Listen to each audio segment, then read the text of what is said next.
Nous terminons l'étude des générateurs et des récepteurs en étudiant leur association.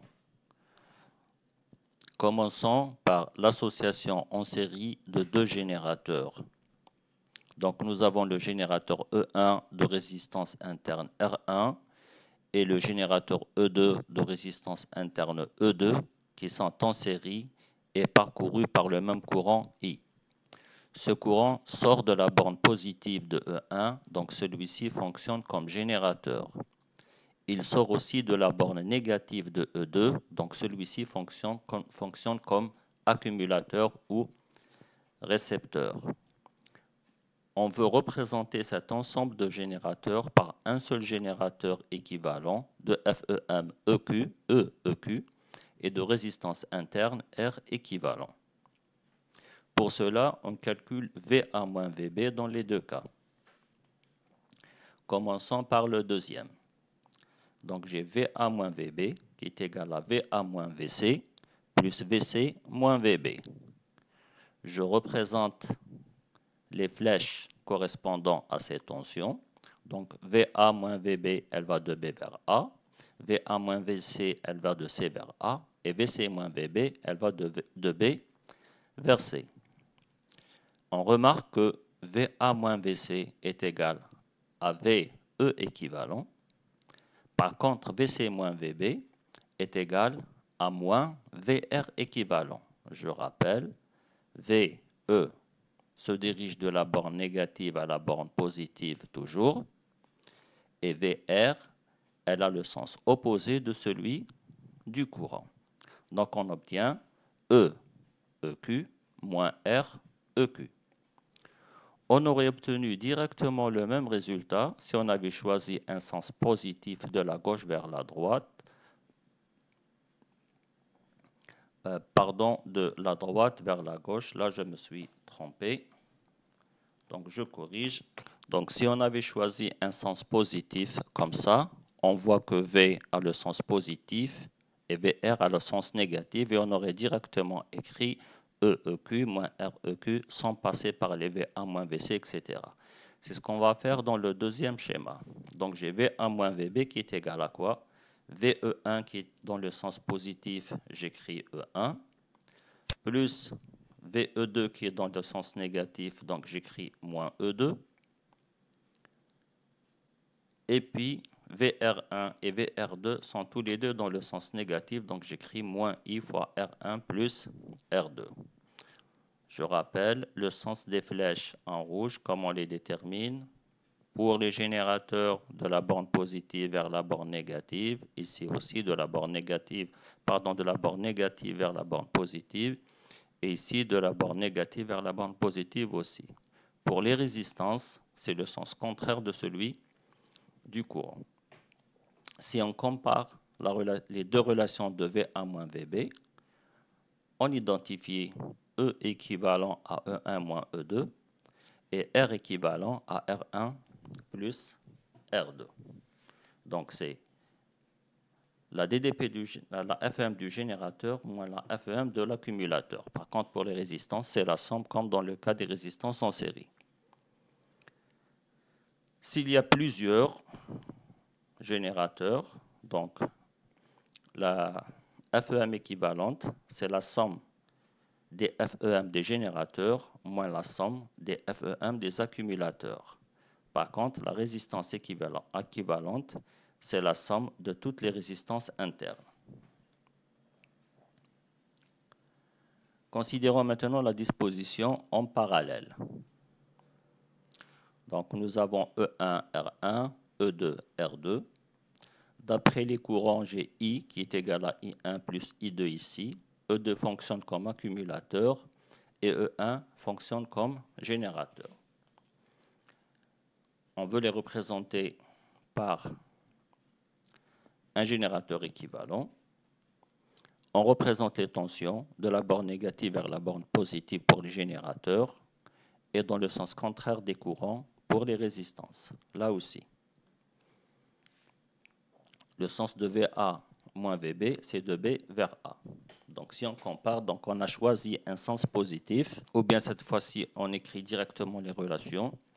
Donc j'ai ici, je commence par la deuxième. J'ai E équivalent qui est égal à VA moins VB plus R équivalent fois E. J'ai toujours le même problème d'erreur ici concernant le sens. Donc ici, pour le générateur E équivalent, c'est VA moins VB plus R équivalent fois I. Cette relation, on l'a vu déjà.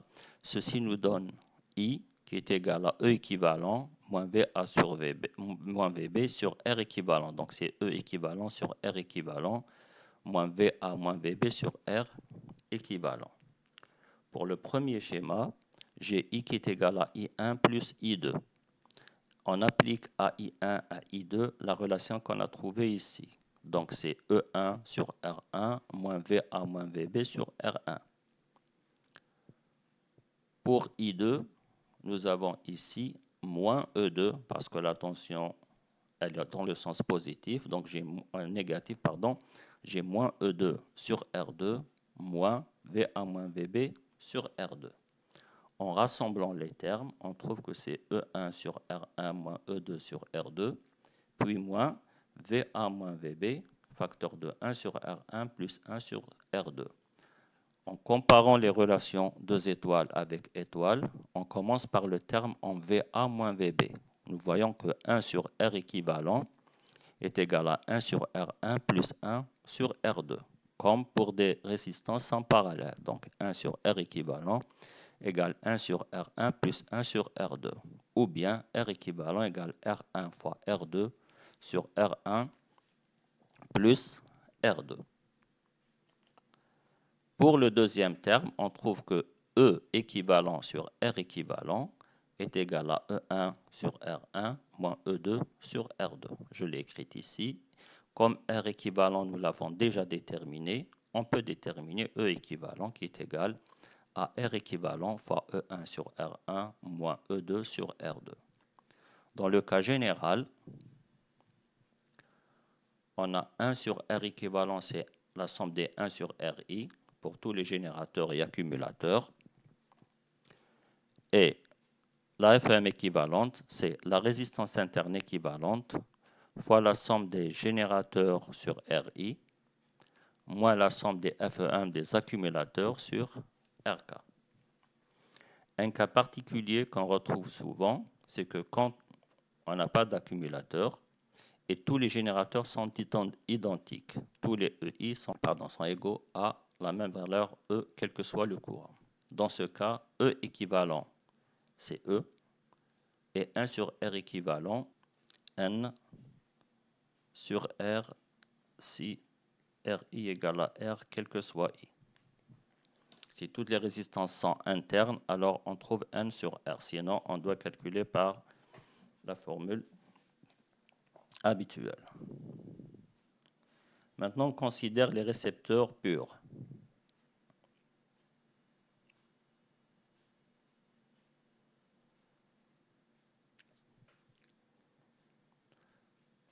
Alors, avec la même méthode, donc, on représente les récepteurs E1, E2, de résistance interne R1, R2. Le courant les traverse dans ce sens, c'est un choix. J'aurais pu prendre le sens contraire. Et nous avons ici, pour les tensions, pour le récepteur, la FCEM est dans le sens opposé du courant, ainsi que la résistance. Donc, nous avons toutes les tensions qui sont dans le sens contraire du courant. À partir de là, on peut écrire les équations. Ici, VA moins VB égale E plus R équivalent fois I. Donc, c'est les relations qu'on a vues déjà, donc j'y vais rapidement. Pour VA moins VB, c'est E1 plus E2 plus R1 plus R2 fois I. Quand on compare, on trouve que la FCEM équivalente, c'est la somme des FCEM, et la résistance équivalente, c'est la somme des résistances équivalentes. Dans le cas de la disposition en parallèle, toujours, on a les mêmes dessins. Le courant ici, dans le cas du récepteur équivalent, VA moins VB, c'est E équivalent plus R équivalent fois I. Et pour les deux récepteurs, on a I qui est égal à I1 plus I2.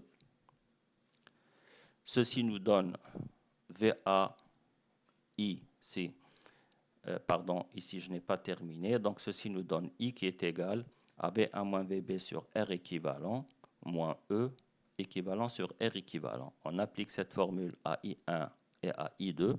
On trouve que c'est V1 moins VB sur 1 sur R1 plus 1 sur R2 moins E1 sur R1 plus E2 sur R2. Donc on a appliqué la formule pour I1 et pour I2. Pour être plus clair, pour I1 c'est quoi? C'est VA moins VB sur R1 moins E1 sur R1. Pour I2, c'est VA moins VB sur R2 moins E2 sur R2. Et puis j'ai rassemblé les termes en VA moins VB. Donc en comparant aussi l'équation étoile avec l'équation 2 étoiles, on remarque que 1 sur R équivalent, ici, le terme de VA moins VB nous donne 1 sur R équivalent égale 1 sur R1 plus 1 sur R2.